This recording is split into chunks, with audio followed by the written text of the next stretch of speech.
Are North Carolina real estate commissions negotiable? 100%, 100%. Yep, they are.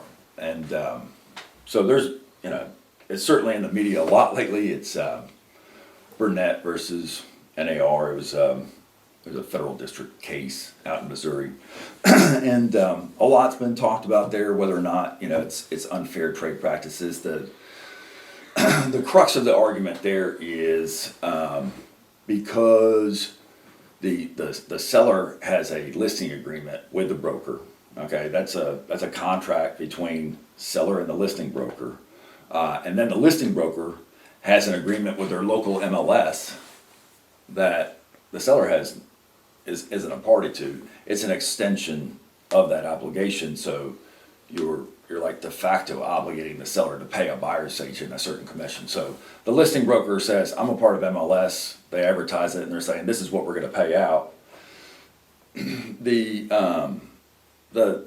seller doesn't know that buyer's agent. And so it's kind of like a blanket commitment. And that's where the judge and the jury in that particular case said, well, we don't know if you can do that. NAR is appealing it. They haven't even applied for the appeal yet, but they're working on it. NAR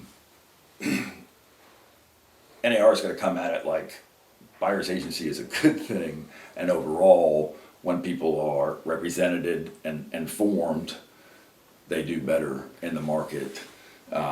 A lot of people think that real estate agents get paid too much, and we can break down the numbers and the commissions or whatever. But yeah, in Chatham County or North Carolina, when you meet with a listing broker, commissions are fully negotiable. And some of the words that we can get in trouble for is you say discount brokerage and why are you doing it at this percentage but somebody else is doing it at another percentage. The most important thing for sellers to do is to look at and invest. I mean, if you want to shop by price, we know that's how the whole world goes. You can shop mechanics by price. You can shop a florist by price. You can shop meat by price or whatever. You can shop whatever you want by price. I don't know if that's the best way to go. I think the most important thing for a seller to do is look at that agent's track record. Do they sell what I'm trying to sell in this market?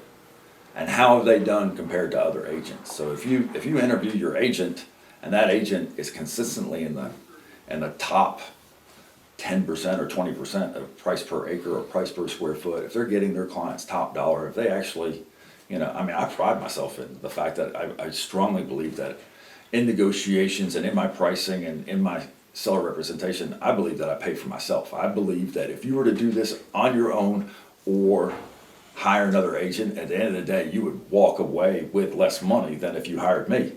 I am not the cheapest agent in this area. Everybody has to put a value on what they're worth. But I'm all over the place as far as commissions are concerned. If you have a $100,000 piece of land, I can sell it for X percentage. If you have a $3 million piece of land, that makes a difference as well. I'm also experienced enough to know that if it's a $100,000 piece of land, it's going to have X days on the market and we're going to sell it rather quickly. If it's a $3 million piece of land, this is probably going to be an entitlement contract. It's going to take months. I'm going to have a lot of man hours in it. There's going to be a lot of front end negotiation.